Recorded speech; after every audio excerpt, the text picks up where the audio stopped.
Assalamualaikum warahmatullahi wabarakatuh. Alhamdulillahi Salam. rabbil alamin. Assalatu wassalamu ala asyrafil mursalin. Nabiyina Muhammadin rahmatullahi lil alamin wa ala alihi wa ashabihi ajma'in. Amma ba'du. Allahumma ij'al jam'ana hadha jam'an marhuma wa tafarruqana min ba'dihi tafarruqan ma'suma.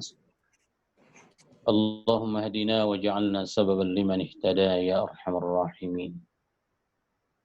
اللهم اجعلنا ممن يستمعون القول ويتبعون أحسنه. Bapak-bapak, ibu-ibu, jemaah sekalian rahimakumullah. Syukur alhamdulillah selalu kita panjatkan kehadirat Allah Subhanahu wa taala, Tuhan yang maha besar, yang maha segalanya, yang maha melimpahkan karunia-Nya kepada kita semua. Semoga Allah Subhanahu wa taala menjadikan kita hamba-hamba yang pandai berterima kasih kepadanya. Amin ya rabbal alamin. Salawat dan salam tak lupa juga kita hadiahkan untuk junjungan kita Rasulullah sallallahu alaihi wasallam. Pada malam ini sekalian, insyaallah akan kita sambung kajian kita, kajian tadabbur Al-Quran, kajian tafsir yang insyaallah pada malam ini kita akan sampai di ayat yang ke-17. Allah Subhanahu wa taala berfirman, A'udzu billahi minasy syaithanir rajim. Bismillahirrahmanirrahim. Ma kana lil musyrikin an ya'muru masajidallah شاهدين على أنفسهم بالكفر أولئك حبطت أعمالهم وفي النار هم خالدون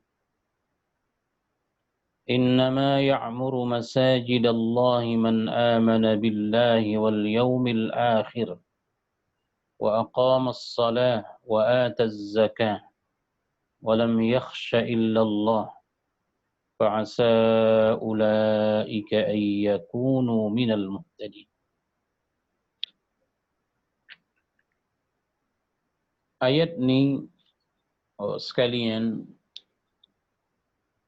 masih berhubungan langsung dengan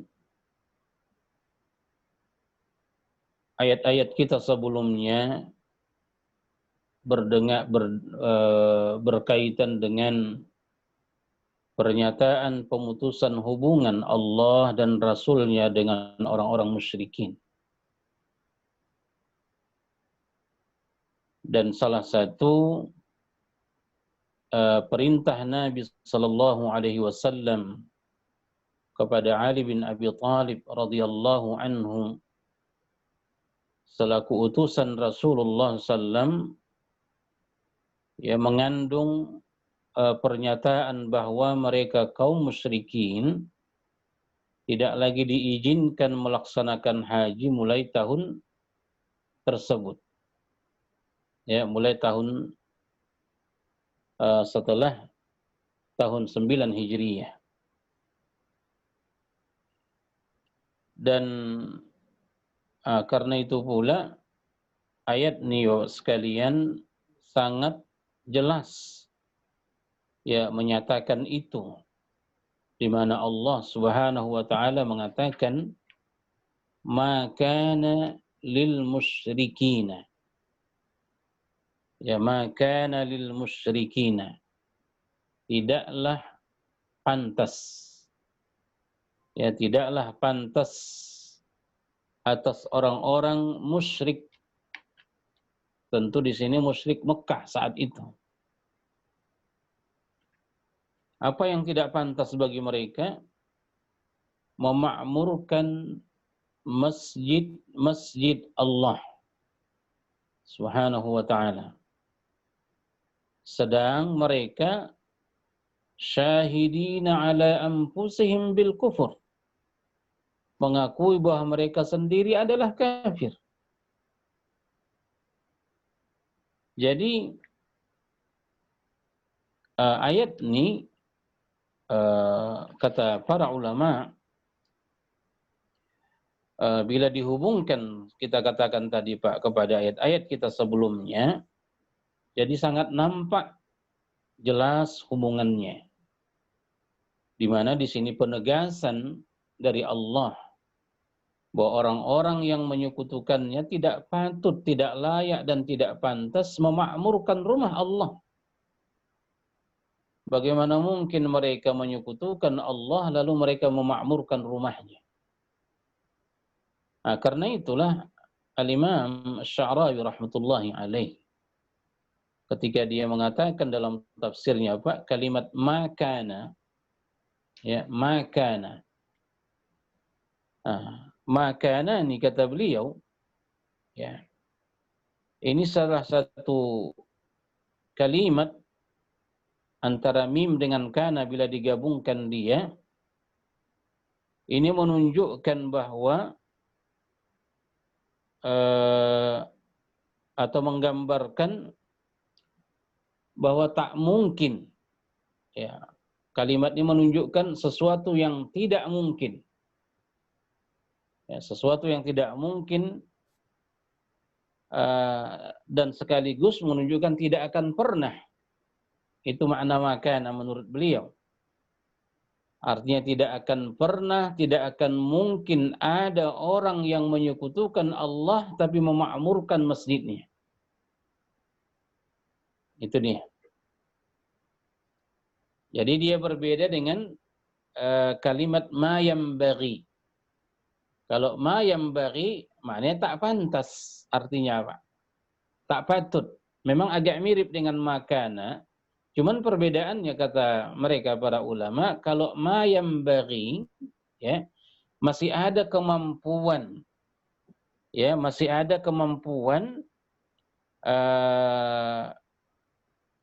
untuk melakukan sesuatu, tapi karena tidak patut atau tidak pantas, maka apa yang dimampui untuk melakukan itu tidak dilakukan. Sedangkan makana ini putus sama sekali, ya, baik punya kemampuan atau tidak, ya, seperti ma yang bagi, maka ini menunjukkan, ya, bahwa tidak akan pernah, ya, orang-orang musyrik yang menyekutukan Allah Subhanahu wa ta'ala lalu mereka memakmurkan masjid Allah. Baik. Ayya'muru masajid Allah. Di sini ada dua qiraat masyhur, mutawatir, Pak. Ya, jumhur membacanya ayya'muru masajid Allah. Ya, masajid, jadi dia jamak. Masajid Allah. Tapi Ibnu Katsir rahimahullah, Ya'qub dan Ibnu Amir dalam qiraat mereka membaca ayat ini dengan mufrad, ya, ayya'muru masjidallah. Tadi ya, ayya'muru masjidallah. Karena itu dari dua qiraat ini maka ada beberapa pemahaman para ulama berkaitan dengannya. Jadi kalau jamak dia, ya, kalau jamak dia, Pak, masajidallah, berarti umum. Ya, berarti umum. Bahwa bahwa tidaklah pantas orang-orang musyrik, ya, orang-orang musyrik memakmurkan masjid-masjid Allah dimanapun, ya, masjid-masjid itu berada, ya kan? Termasuk Masjidil Haram. Itu kalau kita maknai masajid Allah itu dengan jamak. Tapi bila kita ke qiraat yang kedua tadi, Pak, mufrad masjid Allah, tentu maksudnya ini kata ulama adalah Masjidil Haram, la ghairah, tidak selainnya. Walau yang banyak dicenderungi oleh ulama kita adalah pendapat yang pertama, ya, yang menunjukkan bahwa sekalipun mufrad dalam qiraat Ibnu Katsir dan selainnya, atau jamak dalam qiraat jumhur, menunjukkan bahwa ayat ini yang menegaskan kepada kita siapapun orang yang menyekutukan Allah, ya, tidak patut bagi mereka, tidak pantas bagi mereka memakmurkan rumah-rumah Allah Subhanahu wa taala. Ya, dimanapun masjid itu berada. Ya, termasuk di masjid Turki sekarang yang dibuka ini, Pak. Yang kita ucapkan dengan alhamdulillah dan sekaligus berterima kasih kepada, ya, pemimpinnya, jazahullahu khairan. Ya, keberaniannya, ya, yang membuat banyak orang tersentak, ya. Membuat banyak orang tersentak, khususnya orang-orang kafir. Ya, sangat tersentak mereka, bahkan salah satu tokoh terkenal mereka mengatakan, ya, dia merasa sakit hati dengan apa yang dilakukan oleh kerajaan Turki. Jadi, ya. Jadi maka lil musyrikin ay ya'muru masajid Allah syahidina ala anfusihim bil kufur, yang mereka mengakui bahwa mereka sendiri kafir. Apa maksudnya? Kata para ulama, salah satu makna dari syahidina ala anfusihim bil kufri, yaitu ucapan-ucapan mereka yang menyaksikan atau yang bersaksi bahwa mereka adalah Yahudi. Ya, misalnya kata para ulama, al-Yahudi alladhi yaqulu ana Yahudi. Itu salah satu makna dari syahidina 'alal kufur. Seorang Yahudi mengatakan bahwa aku adalah seorang Yahudi. Seorang Nasrani mengatakan ana Nasrani. Ini adalah syahidina bil kufri. Lewat qaul atau ucapan-ucapan mereka, Pak.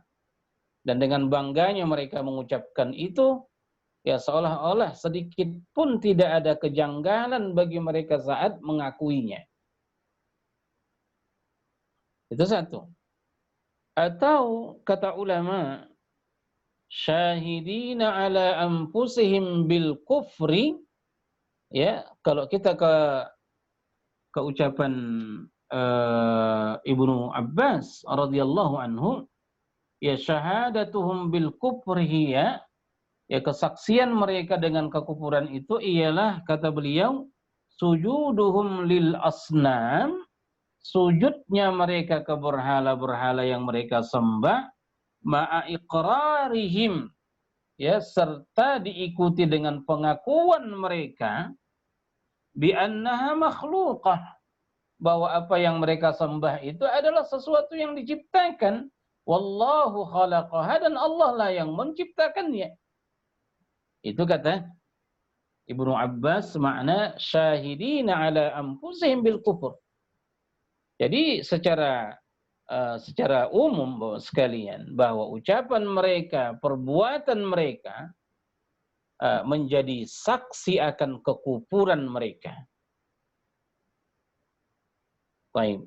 Jadi orang-orang macam inilah yang kata Allah tak pantas bagi mereka, tak patut bagi mereka memakmurkan masjid-masjid Allah, di mana mereka syahidin, ya, keyakinan mereka, perbuatan mereka, ucapan mereka itu sebagai saksi atas kekufuran mereka sendiri.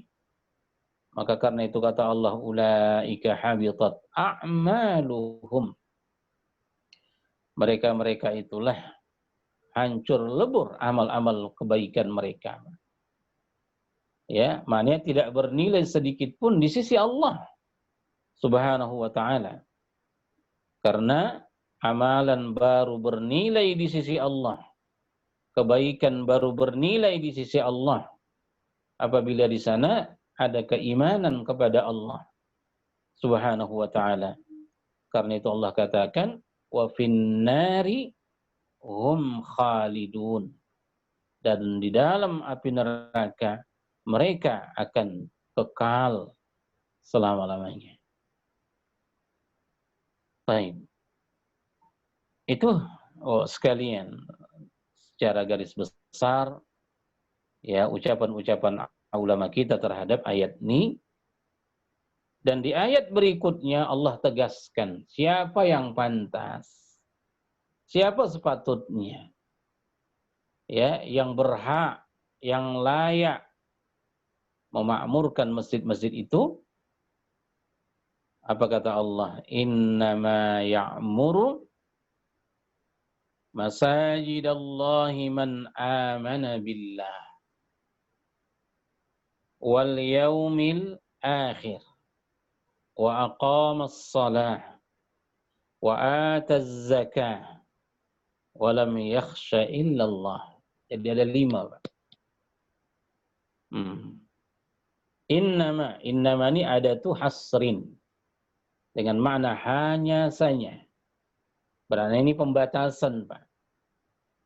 Hanya saja yang memakmurkan masjid-masjid Allah itu ialah satu, man amana billah. Dia yang beriman kepada Allah Subhanahu wa taala dan beriman kepada hari akhirat dan mendirikan salat dengan sempurna dan terus-menerus. Sempurna dalam artian mereka menunaikan syarat dan rukunnya. Wa ataz zakah. Dan mereka juga dan dia juga menunaikan zakat. Dan yang terakhir kata Allah, walam yakhsha illallah. Dan dia tidak takut kecuali hanya kepada Allah Subhanahu wa ta'ala. Jadi ada 5 kata ulama ciri dari orang-orang yang memakmurkan masjid. Mereka-mereka inilah yang patut, mereka-mereka inilah yang layak, pantas memakmurkan masjid-masjid Allah. Kata ulama sekalian, yang dimaksud dengan memakmurkan masjid-masjid Allah Subhanahu wa taala itu maknanya hissiyah atau ma'nawiyah. Kata ulama, memakmurkan masjid itu ai ibadatuhu fihi, ya, beribadah di dalamnya. Ya, orang-orang yang beribadah di dalam masjid, ya, bersalat jamaah, qiraatul Quran, baca Quran di dalamnya, amar ma'ruf nahi munkar, atau ada majlis kajian ilmu di dalamnya, itu bahagian dari imaratul masjid, bahagian dari membangun masjid, memakmurkan masjid. Atau secara hissiyah, makna memakmurkan masjid itu memeliharanya, menjaga bangunannya jangan sampai kotor, menjaga kesuciannya. Itu juga bahagian dari memakmurkan masjid.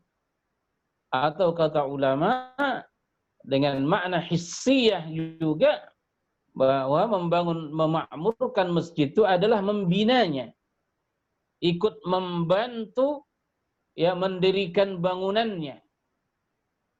Ini juga bahagian dari ta'mir, memakmurkan masjid. Jadi orang-orang yang memakmurkan masjid ini, mereka adalah orang-orang yang dipuji Allah Subhanahu wa taala bahwa mereka adalah orang yang beriman kepada Allah, beriman mereka kepada hari akhirat, mereka tunaikan salat, ya kan? Mereka bayar zakat, walam yakhsha illallah, dan mereka tidak takut kecuali kepada Allah Subhanahu wa taala. Walam yakhsha illallah. Al-khasyah, kata ulama, al-khawfu ma'al ilmi. Ya, khasyah itu adalah takut yang disertai oleh kekaguman kepada Allah. Ya, atau takut yang disertai pengagungan terhadap Allah Subhanahu wa taala, itulah dia khasyah. Jadi khasyah ini salah satu dari syarat untuk sahnya ibadah kita kepada Allah SWT, sebagaimana yang disebutkan oleh ulama-ulama tauhid kita, bahwa ibadah kita itu harus ada dua sifat di sana, ya, yang menjadi faktor munculnya ibadah yang kita lakukan, yaitu khauf dengan raja. Ada harapan dan ada rasa khawatir, takut.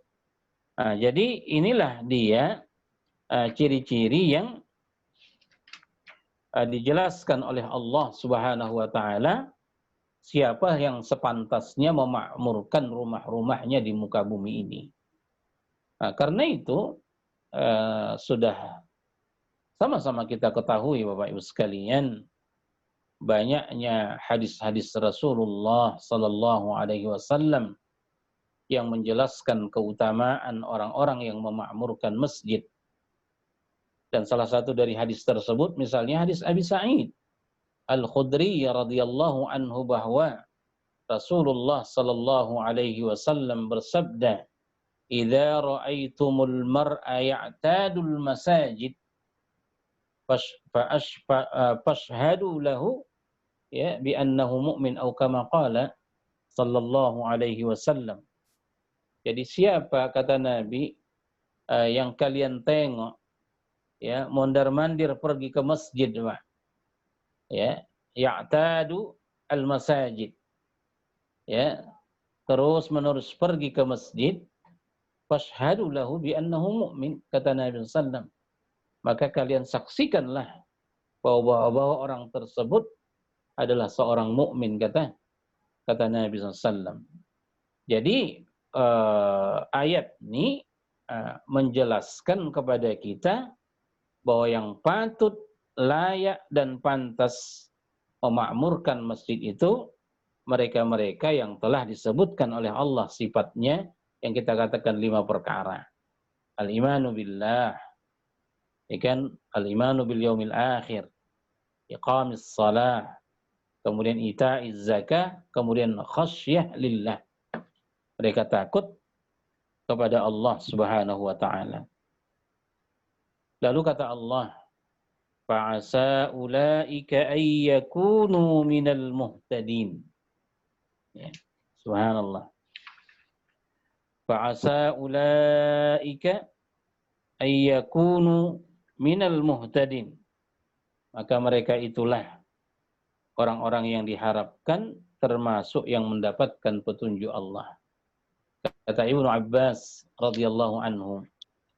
Begitu juga selain beliau, Pak, dari ulama kita, ulama-ulama Al-Quran, bahwa bila Allah mengatakan la'alla dengan asa di dalam Al-Quran, fa innaha muhaqqaqah, itu adalah kepastian, Pak. Ya, itu adalah kepastian. Itu ucapan Ibnu Abbas dan termasuk Hasan Basri rahimahullah. Beliau mengatakan bahwa bila Allah mengatakan asa, yang maknanya adalah mudah-mudahan, atau la'alla, juga mudah-mudahan, supaya fa innaha muhaqqaqah, menunjukkan itu adalah salah satu kepastian. Ya. Jadi fa'asa ulaika ayyakunu minal muhtadin, maknanya mereka yang memakmurkan masjid yang disebutkan ciri-cirinya 5 tadi itu, mereka tuh pasti ya dari golongan orang-orang yang telah diberikan petunjuk ya oleh Allah Subhanahu wa taala, yang mudah-mudahan insyaallah kita termasuk di dalamnya. Amin ya rabbal alamin. Baik. Kemudian sekalian, di ayat berikutnya Allah Subhanahu wa taala mengatakan, aja'altum siqayatal haji. Dalam qiraat lain suqayatal haji dengan dhammah sinnya, Pak. Atau qiraat lain suqatal haji. Ya, wa imaratal masjidil haram. Kaman amana billahi wal yaumil akhir wa jahada fi sabilillah. Kata Allah, apakah kalian jadikan pemberian minuman kepada orang-orang yang mengerjakan haji dan pemakmuran Masjidil Haram sama dengan orang-orang yang beriman kepada Allah dan hari akhirat serta berjihad di jalan Allah? Ini pertanyaan nih, Pak. Karena itu aja'altum, hamzah yang ada dalam ayat ini kata ulama kita hamzah ingkari. Seolah-olah Allah dalam ayat ini mengingkari orang-orang yang menyamakan orang-orang yang menyamakan kedudukan orang yang berkhidmat untuk jamaah haji. Mereka memberikan minum kepada jamaah haji dan kepada orang-orang yang memakmurkan masjid dengan disamakan mereka dengan orang yang beriman kepada Allah Subhanahu wa taala dan hari akhirat serta berjihad di jalannya. Jadi ini semacam kita bilang pengingkaran Allah terhadap ucapan orang yang menyamakan itu. Ayat ini, Pak, kalau kita tengok asbab nuzulnya, kalau kita tengok kepada asbab nuzulnya, ada beberapa riwayat berkenaan dengan asbab nuzul ayat ini. Salah satunya ketika Abbas radhiyallahu anhu, waktu dia belum masuk Islam lagi, Pak. Maksudnya bisa kita kata ketika dia masih musyrik. Begitu juga Utsman ibnu Abi Talhah, ibnu Abi Syaibah, pemegang kunci Masjid Haram atau pemegang kunci Ka'bah, beserta Ali bin Abi Thalib. Beserta Ali bin Abi Thalib. Terjadi pertikaian di antara mereka ini. Bahwa Abbas yang belum Islam saat itu pernah mengatakan semacam merendahkan martabat orang-orang Islam dari kalangan sahabat yang meninggalkan Masjidil Haram hijrah ke Madinah. Mereka mengatakan atau mereka menganggap diri mereka lebih mulia daripada mereka yang beriman kepada Allah dan kepada hari akhirat serta berjihad, berhijrah di jalan Allah Subhanahu wa taala. Yang itu dilakukan oleh Ali bin Abi Thalib. Jadi mereka semacam menganggap rendah para sahabat-sahabat Nabi yang beriman, berjihad dan berhijrah itu dari mereka, sebab mereka adalah orang-orang yang seperti disebutkan oleh ayat berkhidmat untuk jamaah haji, memberikan minuman Zam-Zam kepada jamaah haji, dan mereka juga memakmurkan masjid seperti Utsman ibnu Abi Talhah yang memang beliaulah pemegang kunci Ka'bah saat itu. Jadi dengan bangganya Abbas mengatakan seperti itu, begitu juga Utsman ibnu Abi Talhah, ya, sehingga Ali pun berkata tidak, bahwa orang-orang yang beriman, orang-orang yang berjihad, orang-orang yang berhijrah itu lebih afdol. Ya, jadi terjadilah pertikaian di antara mereka dalam hal ini, dalam keafdalan ini, maka kata para ulama turunlah ayat ini, Pak. Maknanya ayat ini semacam mengingkari apa yang diucapkan oleh Utsman ibnu Affan, maaf, apa yang diucapkan oleh Abbas dan apa yang diucapkan oleh Utsman ibnu Abi Talhah, ya, yang mereka menganggap lebih tinggi derajat mereka di hadapan Allah Subhanahu wa taala daripada mereka yang beriman, berhijrah dan berjihad di jalan Allah. Ini satu pendapat sekalian. Dan kita katakan ini ketika kedua-duanya belum masuk Islam. Ya, baik Abbas atau Utsman ibnu Abi Talhah. Dan memang Utsman ibnu Abi Talhah nih, Pak, beliau ini adalah dari kabilah Bani Syaibah, yang memang Utsman ini salah seorang yang ditunjuk oleh Nabi Shallallahu Alaihi Wasallam, ya, setelah Fathu Mekah itu sebagai pemegang, ya, pintu kunci Ka'bah. Karena memang mulai dari masa jahiliyah mereka lah yang memang diamanai memegang kunci pintu Ka'bah ini, ya. Makanya di awal-awal Rasulullah SAW, ya, diangkat menjadi seorang nabi, pernah dia minta kunci itu ke Utsman ibnu Abi Talhah, ya, untuk supaya Rasulullah SAW salat di dalam Ka'bah saat itu. Tapi Utsman saat itu tidak memberikannya kepada Nabi, Pak.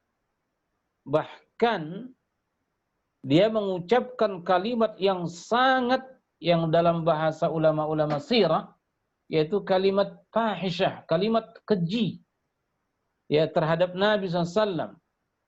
Jadi sudah kunci itu tak dia kasih kepada Nabi, muncul lagi ucapan yang sangat kasar terhadap Nabi. Lalu Nabi pun ngomong saat itu kepadanya, "Ya Utsman, bila di suatu saat nanti, ya, Ka'bah ini dalam kekuasaan kami dan kuncinya itu ada pada tanganku," kata Nabi, "yang akan kuberikan dia kepada siapa yang kukehendaki dan tidak kuberikan dia kepada siapa pula yang tidak kukehendaki, bagaimana keadaanmu nanti?" kata Nabi SAW. Apa kata Utsman saat itu?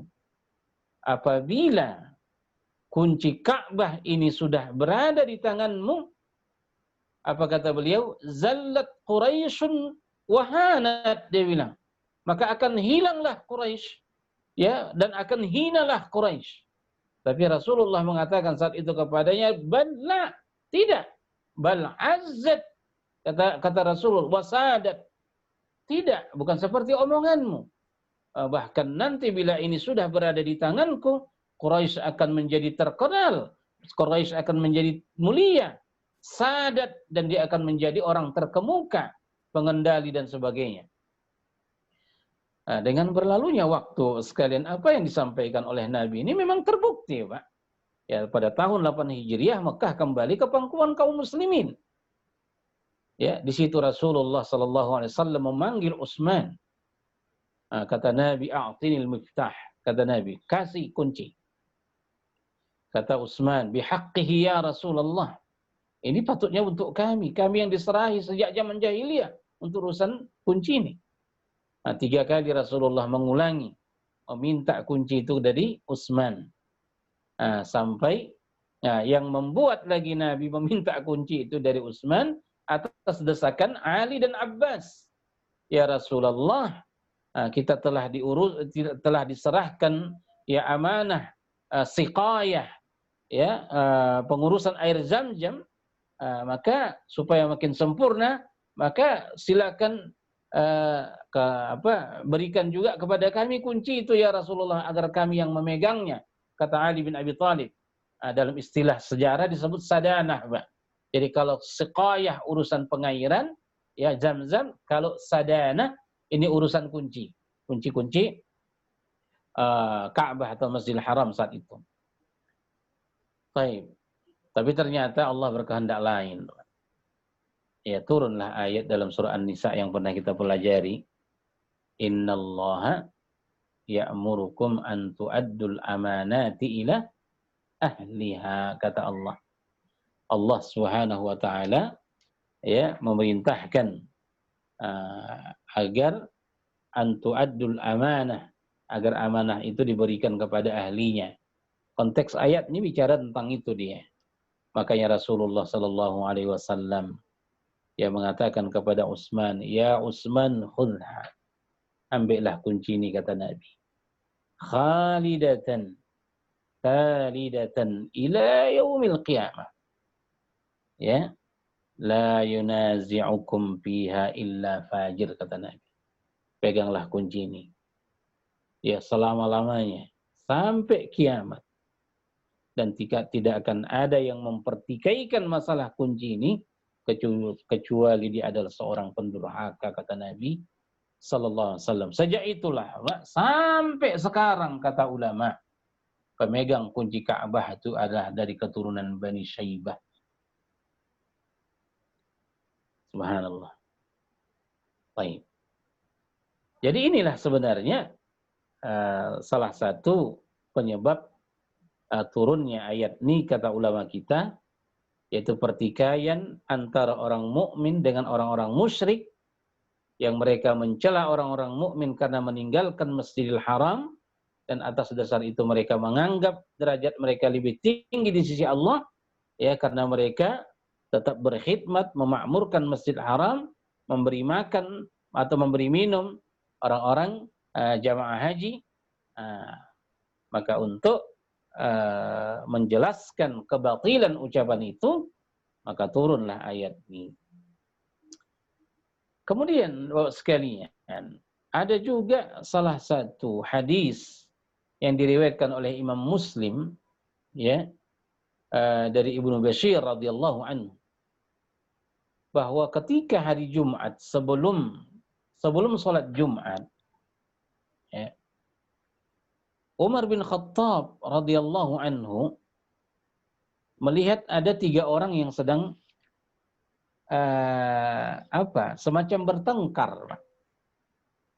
Ya, Nu'man ibnu Bashir menceritakan ini, ya, bahwa pada hari Jumat, ya, ia duduk dekat mimbar Nabi SAW bersama beberapa orang dari sahabat beliau. Salah seorang di antaranya mengatakan, "Saya tidak peduli," kata beliau, "ma'ubali. Saya tidak peduli bila tidak mengerjakan suatu pekerjaan setelah memeluk Islam, kecuali bila tidak memberi minum jamaah haji." Itu ucapan laki-laki yang pertama. Yang berikutnya juga berkata, bahkan memakmurkan Masjidil Haram. Maksudnya, saya tidak akan peduli berbuat apapun setelah Islam, melainkan maknanya dia fokuskan amalnya itu untuk memakmurkan Masjidil Haram. Sedangkan yang ketiga berkata, bahkan berjihad di jalan Allah lebih baik, lebih sempurna, lebih tinggi derajatnya dari apa yang kalian sebutkan. Kemudian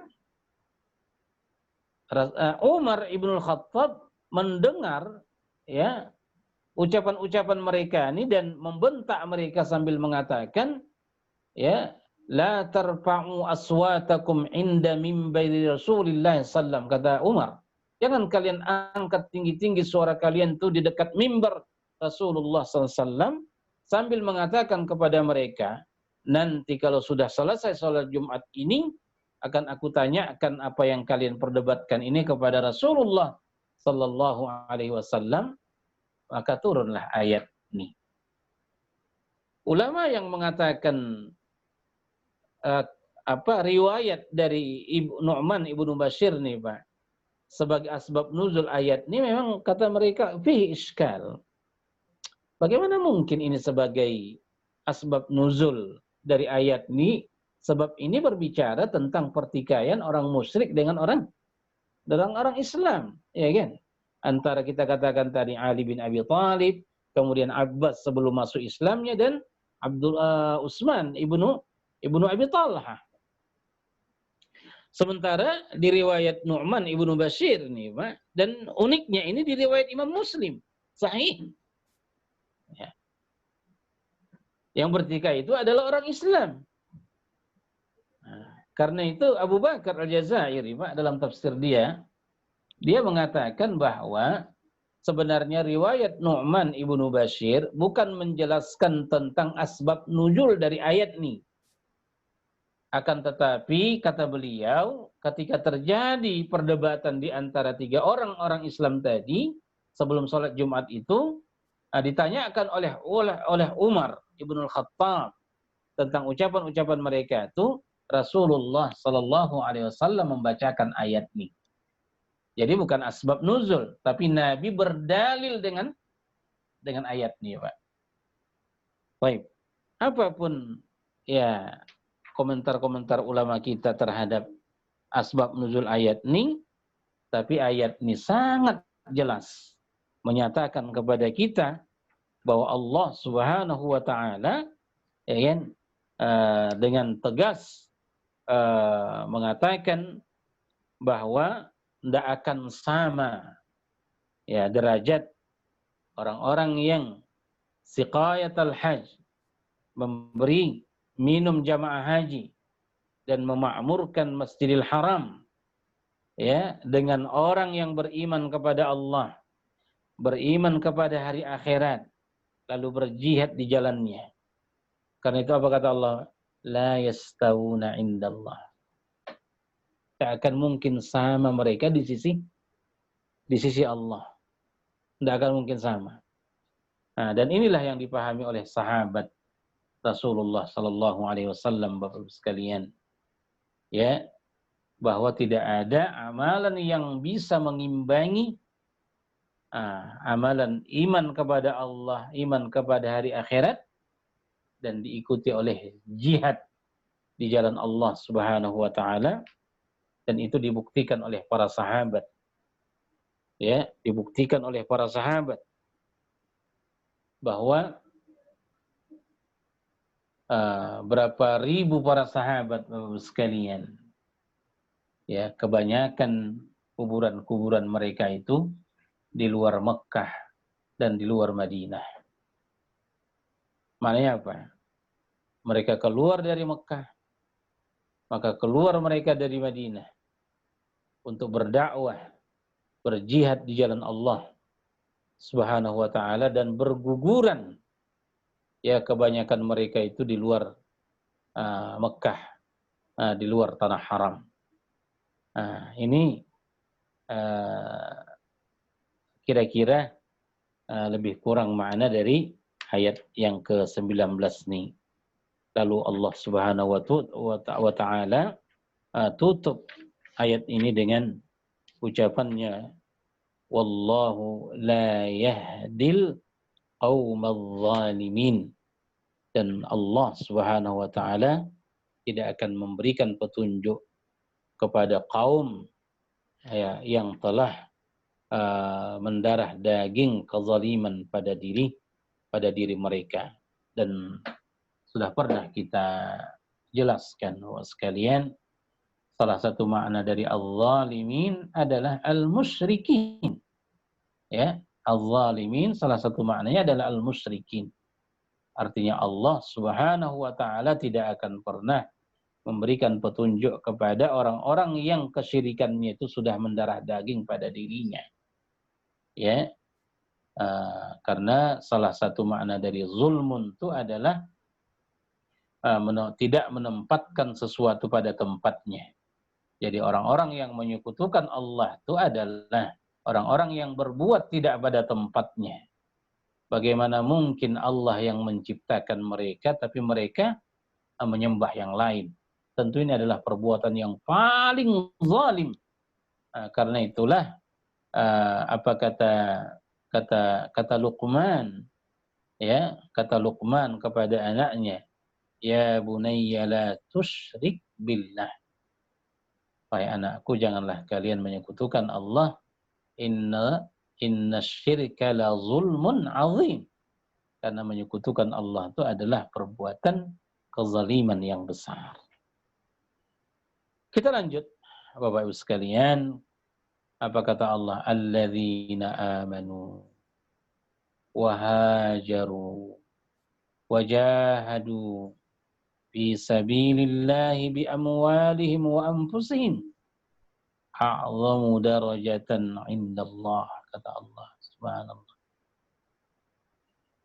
Orang-orang yang beriman, orang-orang yang berhijrah, orang-orang yang berjihad di jalan Allah dengan harta-harta mereka dan dengan jiwa-jiwa mereka, a'zamu darajatan indallah, itu lebih besar derajatnya, lebih tinggi derajatnya di sisi Allah. Nah, ini tegas, Pak, Allah katakan di sini. Ya, menyokong kita katakan tadi apa yang dipahami oleh Ali bin Abi Thalib, bahwa orang-orang yang beriman, berhijrah, ya, berhijrah. Walau konteks ayat ini berhijrah dari Mekah ke Madinah saat itu. Wajahadu, dan berjihad di jalan Allah. Baik dengan jihad harta atau jihad jiwa. Allah tegaskan di sini a'zamu darajah. Maknanya kalau a'zam lebih agung, lebih tinggi, ini isim tafdhil. Derajatnya lebih tinggi, lebih mulia dan lebih agung di sisi Allah Subhanahu wa taala. Bahkan kata Allah, wa ulaika humul faizun. Ya, dan mereka-mereka itulah, kata Allah, mereka lah orang-orang yang faiz, yaitu orang-orang yang menang, orang-orang yang beruntung. Dan orang-orang yang beruntung di sisi Allah Subhanahu wa taala adalah mereka orang-orang yang diselamatkan dari neraka dan dimasukkan mereka ke dalam surga. Karena Allah menegaskan di Ali Imran, apa kata Allah? Faman zuhziha 'anil nar wa udkhilal jannah faqad faz. Ya, siapa yang dijauhkan dari api neraka, wa udkhilal jannah, dan dimasukkan ke dalam surga, faqad faz, mereka itulah orang-orang yang telah menang, orang itulah yang telah beruntung. Jadi wa ulaika humul faizun. Yang mudah-mudahan insyaallah kita termasuk dalam golongan ini. Amin ya rabbal alamin. Amin amin ya rabbal. Kemudian kata Allah, yubashshiruhum rabbuhum birahmatin minhu wa ridwanin wa jannatin lahum fiha na'imun muqim. Subhanallah. Kata Allah, yubashshiruhum rabbuhum, Tuhan mereka menggembirakan mereka. Ya Allah. Tuhan mereka menggembirakan mereka. Dengan apa? Birahmah. Ya, birahmatin minhu. Dengan rahmat darinya, dari Allah. Kasih sayangnya, Pak. Birahmatin minhu. Baik, dan salah satu makna rahmat dalam Al-Quran adalah ampunan. Ya, adalah ampunan. Karena tanda kasih sayang Allah Subhanahu wa taala kepada seorang hamba, dia mengampuninya. Jadi birahmatin minhu. Wa ridwan. Subhanallah. Ridwan. Dan juga keridhaan, ya, dan keridhaan, ridwan sebagai apa, Pak? Sebagai tambahan, kata ulama, apabila di dalam bahasa Arab kalimat itu diakhiri oleh alif dengan nun, dalla 'alal 'azamah, itu menunjukkan sesuatu yang sangat luar biasa. Ya, ridwan. Apalagi? Syaitan. Ya, syaitan. Alif dengan nun di penghujung kalimat syaitan itu, kata ulama, itu menunjukkan keburukan iblis yang luar biasa, keburukan syaitan. Ya, itu salah satu faidah, kata ulama, apabila kalimat dalam bahasa Arab diakhiri dengan alif dengan nun, ya, apabila diakhiri dengan alif, bukan menunjukkan tasniyah atau dua, Pak, bukan, ya, tapi ini menunjukkan azamah, menunjukkan keluar biasaan. Makanya syaitan alif dengan nun di sini, syaitanun. Itu menunjukkan keburukan mereka yang luar biasa. Kalau di sini kan ridwanun, menunjukkan keagungan dari keridhaan Allah Subhanahu wa taala. Baik. Dan keridhaan Allah ini, ya, keridhaan Allah Subhanahu wa taala ini sudah ditegaskan Allah di dalam Quran, ditegaskan Nabi di dalam sunnahnya, bahwa keridhaan Allah itu akbar, wa ridwanum minallahi akbar. Ya, dan keridhaan dari sisi Allah itu adalah nikmat paling terbesar. Ya, dan nikmat inilah yang nanti diperdengarkan oleh Allah Subhanahu wa taala kepada penduduk surga. Ya. Karena bila Allah sudah meridhai siapapun dari hambanya, maka Allah tidak akan pernah menyiksanya, Pak. Ya, maka Allah tidak akan pernah menyiksanya. Baru wajannatil lahum fiha na'imun muqim. Dan Allah juga akan memberikan kabar gembira kepada mereka-mereka yang disebutkan tadi, berjihad, beriman, berjihad, berhijrah, itu ya, dengan surga-surga diperuntukkan bagi mereka, lahum, kemudian fiha, di dalamnya mereka, na'imum muqim, akan mendapatkan berbagai kenikmatan, muqimun, kata para ulama, la yahulu, ya, wala yazulu, tidak akan pernah berubah dan tidak akan pernah putus kenikmatan yang mereka rasakan di dalam surga itu. Bahkan diperkuat lagi oleh Allah, khalidina fiha abada. Subhanallah. Mereka akan kekal di dalamnya selama-lamanya. Jadi sudah dikasih rahmat, diridhai, dimasukkan ke dalam surga dengan penuh kenikmatan yang tak putus di sana, dan mereka pun kekal di dalamnya selama-lamanya. Innallaha indahu ajrun azim. Sesungguhnya Allah Subhanahu wa taala, di sisinya lah balasan yang besar, balasan yang agung. Yang mudah-mudahan insyaallah kita berharap kepada Allah Subhanahu wa taala, ya, menganugerahkan kepada kita, Pak, apa yang Allah janjikan dalam ayat ini. Makanya sekalipun kata ulama, kita ini hidup bukan di era peperangan, Pak. Ya, akan tetapi banyak cara, banyak jalan menuju jihad. Karena jihad dalam ayat ini ditegaskan Allah, ada dengan amwal, dengan harta kita, ya, dengan pikiran kita, dengan tenaga kita. Memang ada dengan qital, dengan senjata kita.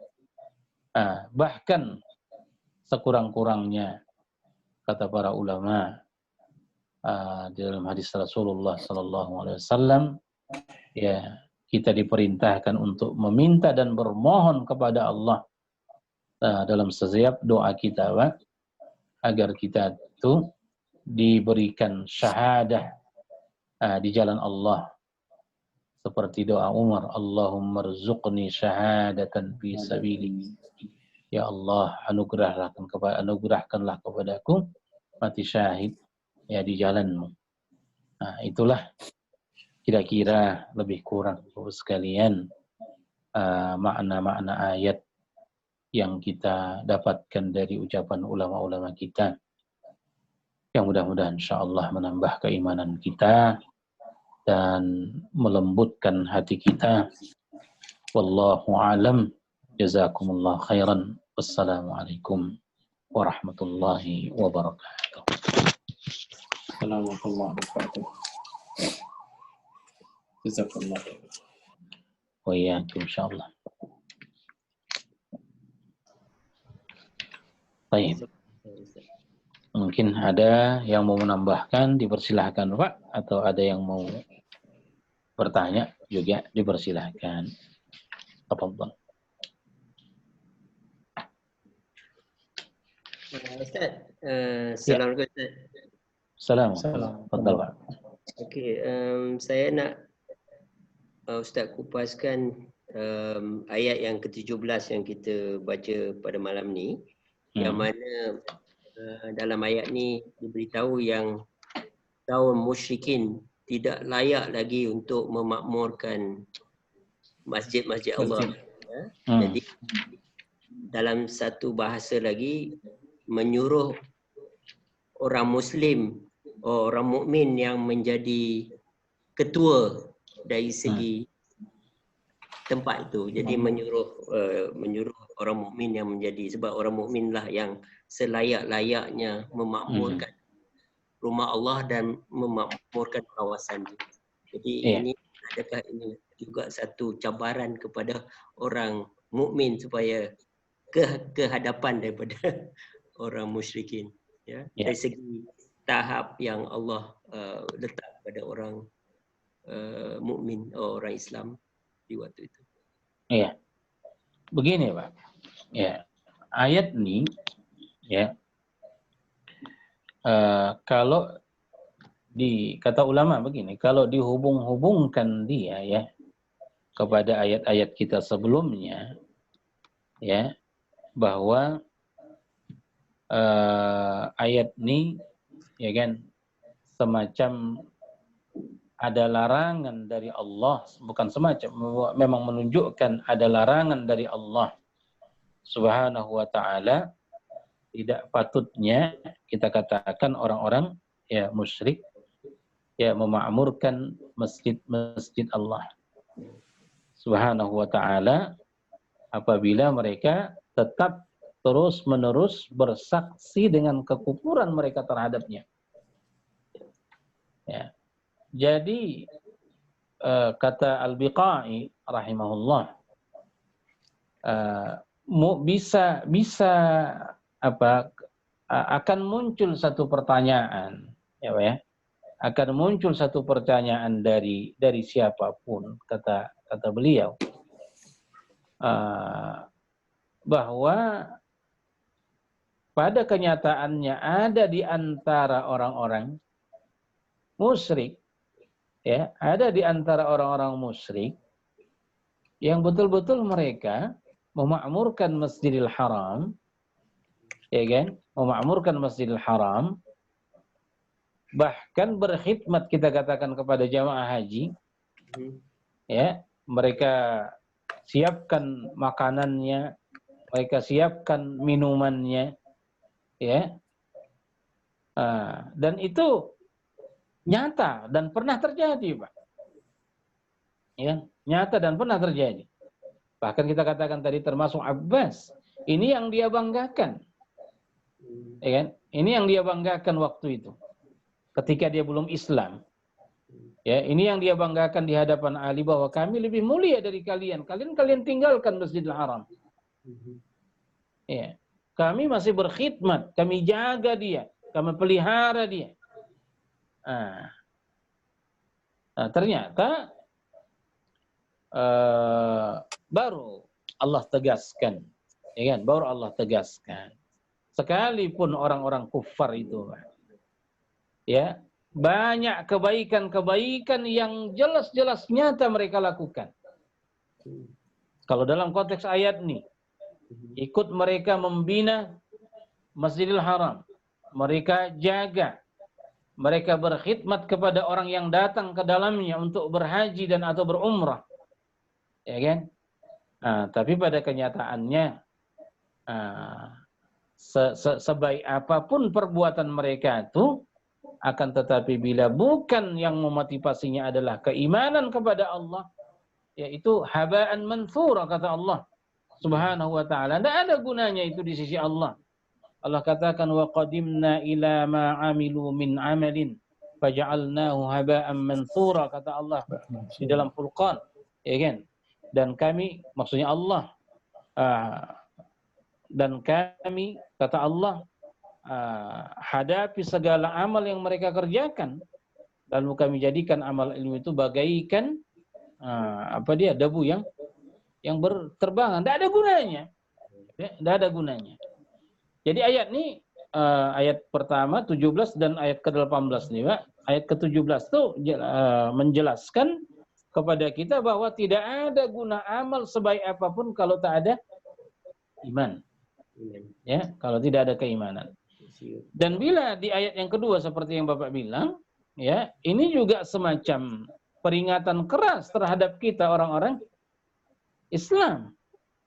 Ya, bahwa innama, di situ kan ada tuhasrin kita bilang, yang menunjukkan pembatasan, Pak.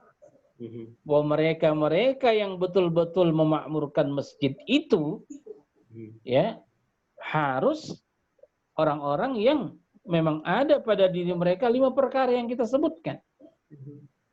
Beriman kepada Allah, beriman kepada hari akhirat, ya kan, mendirikan salat, menunaikan zakat, dan mereka tidak takut kecuali kepada Allah Subhanahu wa ta'ala.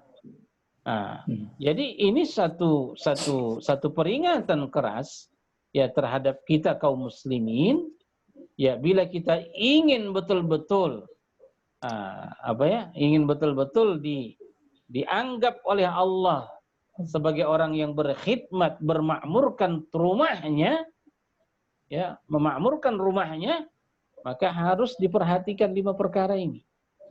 Karena itu ayat ini juga sebagai penjelas bagi kita, Pak. Mereka yang kita bilang berat langkahnya menuju masjid, ya kan? Saya baru tadi saya sampaikan di satu kajian, ada sekelompok orang, Pak, ya kan? Masjid itu di samping rumahnya. Masjid itu di samping rumahnya. Tapi setiap azan tak pernah dia datangi. Berat rasanya. Tapi nanti bila dia berjumpa dengan kawan-kawannya, bisa mereka lari maraton, ya, berpuluh-puluh kilometer. Dia sanggup itu. Iya kan? Fisiknya sanggup untuk itu, Pak. Akan tetapi masjid yang selangkah 2 langkah di samping rumahnya, betapa berat bagi dia untuk mendatanginya. Apa yang salah di situ? Yang salah di situ adalah ada yang tak sempurna di sana, Pak. Man amana billah wal yaumil akhir wa aqamas shalah wa ataz zakah wa lam yakhsha illa Allah. Penghujungnya lagi. Walam yakhsha illallah, di penghujungnya lagi. Saya baru menulis di satu status saya di Facebook saya, Pak. Saya bilang bahwa terkadang kita mengabaikan perintah sholat, kadang-kadang kita buru-buru cepat-cepat melakukannya supaya segera selesai, ya, tak khusyuk, hanya karena takut tak tepat waktu masuk ke kantor, ke pekerjaan, atau mungkin akan tertinggal bus, atau kita khawatirkan sesuatu akan luput dari kita bila kita sholat berlama-lama. Padahal semua yang kita khawatirkan itu, semua yang kita takutkan itu semua ada dalam genggaman Allah, yang kepadanya lah kita rukuk sujud di dalam sholat kita. Jadi seperti Bapak bilang tadi, bahwa ayat kedua ini semacam juga peringatan kepada kita bahwa tak boleh memang kita tunjuk apa ya? Kita tunjuk hidung seseorang, ya. Bila dia tak ke masjid, bila tak memakmurkan masjid, langsung kita katakan ada yang salah dengan imam dan segala. Tidak. Tapi ini pertanda, salah satu kita bilang pujian Allah. Wabila orang sudah memakmurkan masjid, ringan langkah mendatanginya untuk beribadah, membaca Quran di dalamnya, dan apabila ada pembangunan masjid, dia ikut andil dalam pembangunannya. Itu sudah pertanda yang sangat jelas pujian dari Allah bahwa dia adalah man amana billahi wal yaumil akhir wa aqamas salawat az-zakah wa lam yakhsha illallah. Sebaliknya Pak, kita bilang siapa yang berat memakmurkan masjid itu, bakhil, kedekut untuk berbagi dalam satu pembinaan masjid itu. Bahkan apalagi kalau sempat melarang-larang, ya kan, untuk dibukanya satu masjid, satu tempat ibadah. Berarti sangat nyata bahwa ada yang masalah mereka dengan 5 perkara yang disebutkan dalam ayat ini. Begitu saya kira Pak yang bisa saya komentari apa yang jazakallah khair Ustaz. Oh iya, insyaallah. Ustaz, Assalamualaikum. Ada soalan Ustaz. Silakan Pak Najib. Macam mana Ustaz dari segi konteks kalau di negara bukan Islam, kemudian masyarakat Islam di situ ingin membina masjid, kemudian mereka menerima sumbangan material daripada kerajaan bukan Islam. Adakah ini orang kafir memakmurkan masjid, dan selepas masjid ini disiap, mau digunakan, mereka pula menjemput katakanlah presiden negara itu untuk merasmikan masjid itu? Iya, betul Pak. Betul. Baik.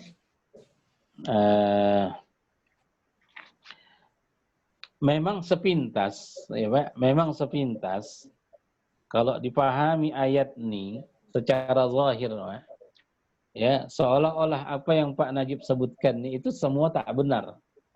Ya kan? Itu semua tak benar, Pak. Dalam artian dalam satu pembinaan masjid tak boleh kita menerima bantuan apapun dari orang-orang yang memang mempersekutukan Allah Subhanahu wa taala. Makanya saya bilang tadi, ya sepintas bahwa ayat ini ya dipahami dia secara zahir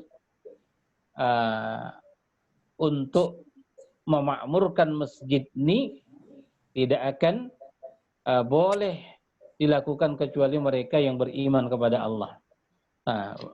Tapi begini Pak, ini ucapan-ucapan ahli tafsir kita. Apa kata mereka? Imam yang 4, ya, imam yang 4. Hanafiyah, mazhab Hanafi, Maliki, ya Syafi'i, dan mazhab Hambali. Bahwa mereka semua ya sepakat Pak, menetapkan bolehnya kaum muslimin ya bermuamalah dengan non-muslim, ya, dengan non-muslim. Lalu kata mereka, serta menerima hadiah mereka, ya, serta menerima hadiah mereka. Bahkan kata mereka lagi Pak, serta wasiat mereka. Subhanallah. Serta wasiat mereka, walaupun dalam pembangunan dan pemakmuran satu masjid. Ini ucapan-ucapan imam-imam mazhab dalam mazhabnya masing-masing. Karena kata mereka, para ulama dari mazhab-mazhab tersebut, kaidah-kaidah umum dalam Islam ya membenarkan segala bentuk transaksi apapun, ya, transaksi keuangan antara kaum muslimin dan selain mereka, selain orang Islam. Jadi kalau dalam urusan transaksi keuangan antara kita dengan non-muslim itu dibenarkan dalam agama, Pak. Boleh kita beli barang mereka, boleh mereka membeli barang kita. Tentu juga dalam hal-hal yang sifatnya kedermawanan mereka, hadiah mereka, sekalipun untuk tujuan ya memakmurkan masjid kita, itu tidak boleh kita tolak. Begitu kata-kata ulama mazhab kita. Bahkan ini yang diikuti oleh ulama-ulama kontemporer sekarang. Baik. Bahkan dalam mazhab yang sering kita ikuti pendapatnya, itu mazhab Syafi'iyah, ini sangat tegas di dalam kitab-kitab Syafi'iyah, seperti kitab Nihayatul Muhtaj, ya kan, yang kita pelajari di Qatar nih. Imam Syafi'i rahimahullah mengatakan bahwa membenarkan wakaf yang dilakukan non-muslim, walaupun wakaf itu berupa masjid, berupa Quran, ya, berupa pembinaan masjid. Itu mazhab Syafi'iyah, dan ini masyhur dalam mazhab. Bahkan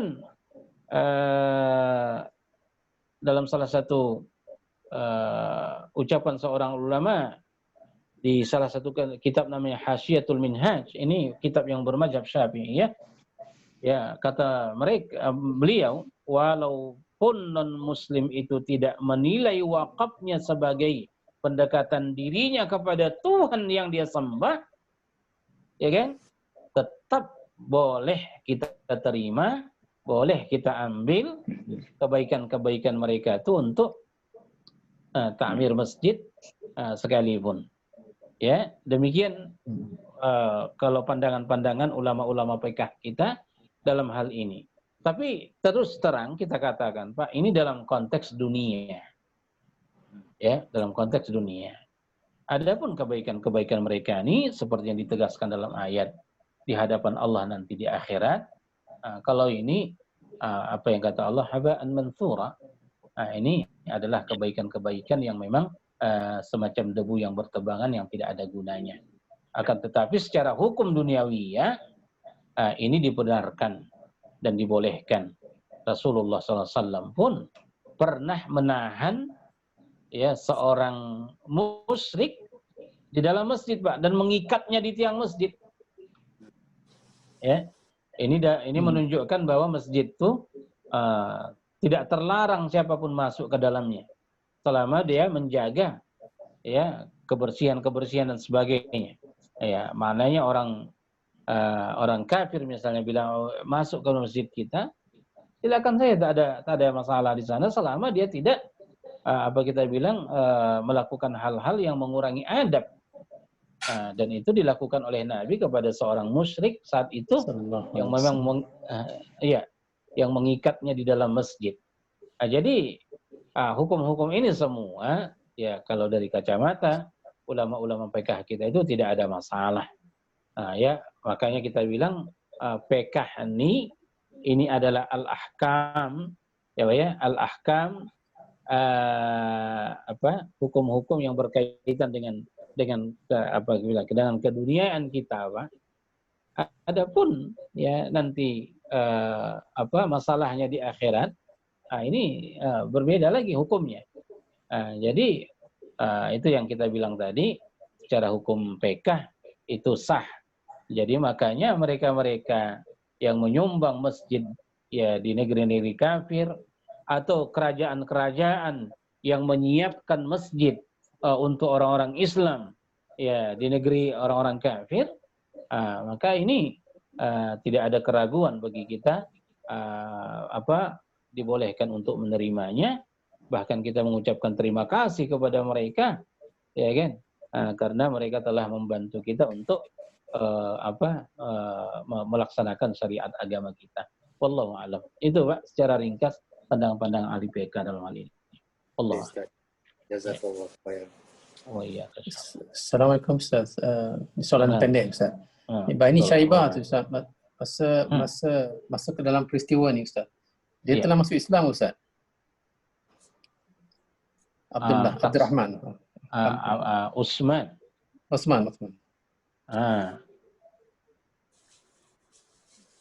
Pertanyaan Bapak apa tadi?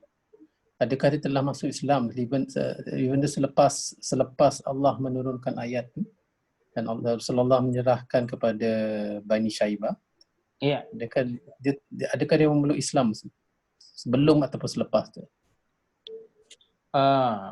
Utsman ibnu Talhah ibnu Abi Syaibah, seingat saya dia ndak Islam Pak setelah Fatu Mekah. Seingat saya, tapi nanti bisa kita cari. Tapi seingat saya dia wafat dalam keadaan tidak Islam. Utsman ibnu Talhah ibnu Abi Syaibah. Walau memang tetap yang menjadi apa kita bilang tadi pemegang kunci Ka'bah itu mereka sampai sekarang, Pak. Karena tak ada yang berani mengganggu gugatnya. Sebab Rasulullah tegas mengatakannya dalam sunnah kan bahwa la yunazi'ukum fiha illa fajir. Tidak akan ada yang merebutkan itu dari kalian kecuali dia adalah seorang pendurhaka. Makanya untuk urusan kunci Ka'bah ini sampai sekarang itu dari kabilah Bani Syaibah. Ya, salah satu pintu yang ada di kota yang ada di Ka'bah itu pintu. Tapi berkenaan dengan Utsman, ya Ibnu Talhah ini bisa kita cek lagi secara pasti nanti, Pak. Tapi seingat saya dia tidak sempat dia masuk. Ya. Apakah dia termasuk dari yang berubah di saat Fatu Mekah? Wallahu a'lam. Tapi kalau dari awal jelas Pak, perlawanan dia sangat keras terhadap Nabi. sampai kata guru kita, Pak, tak mampu para sejarawan ya ahli sirah menuliskan kalimat-kalimat kasarnya terhadap Nabi saat Nabi meminta kunci itu. Itu dia. Tapi ini dawar ba'da insyaallah. Unzur bil kitab wa aqra insyaallah bil kitab. Lakin ma ata'akkad al-an. Jazakallahu khairan wa ahmad. والله jazakallahu khairan. Ada soal faqat. Ya. Ada lagi Pak yang mau apa kita diskusikan? Pak Azlan? Ya Ustaz. Ada kan? Masih mengikut ini. Alhamdulillah. Masajid Allah, kalau jamak tadi Ustaz. Yeah. Kalau bukan semua rumah-rumah Allah. Okay? Yeah. Bukan saja Masjidil Haram. Iya. Okay. Masjid yang dibina bukan kerana Allah SWT Ustaz. Kerana nak memegang-megang. Ini tak termasuk dalam kategori ini Ustaz. Baik. Iya, itu nanti akan jumpa kita ayatnya insyaallah. Iya, akan jumpa kita ayat insyaallah. Masjid yang dibangun bukan berdasarkan ketakwaan. Jadi masjid yang dibangun bukan berdasarkan ketakwaan adalah salah satu masjid yang seperti Pak bilang tadi untuk bermegah-megahan atau dibangun dia bukan tujuan untuk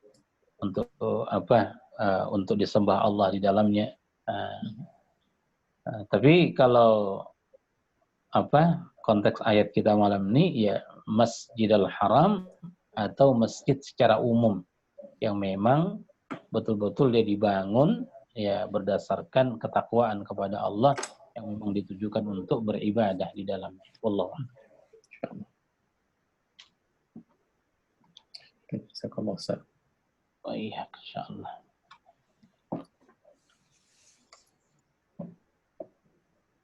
Baik, gimana Pak Syahrul? Kita cukupkan sampai di sini, Pak? Insyaallah Ustaz. Baik. Kalau begitu, demikianlah dulu perjumpaan kita malam ini lewat kajian kita ini. Mudah-mudahan insyaallah sebagaimana Allah Subhanahu wa taala menyatukan kita dalam kajian ini, juga kita berharap menyatukan kita nanti di dalam surganya insyaallah. Kita tutup dengan doa kifarat majelis. Subhanakallahumma wa bihamdika Asyhadu an la ilaha illa anta astaghfiruka wa atubu ilaik. Jazakumullahu khairan. Wassalamualaikum warahmatullahi wabarakatuh.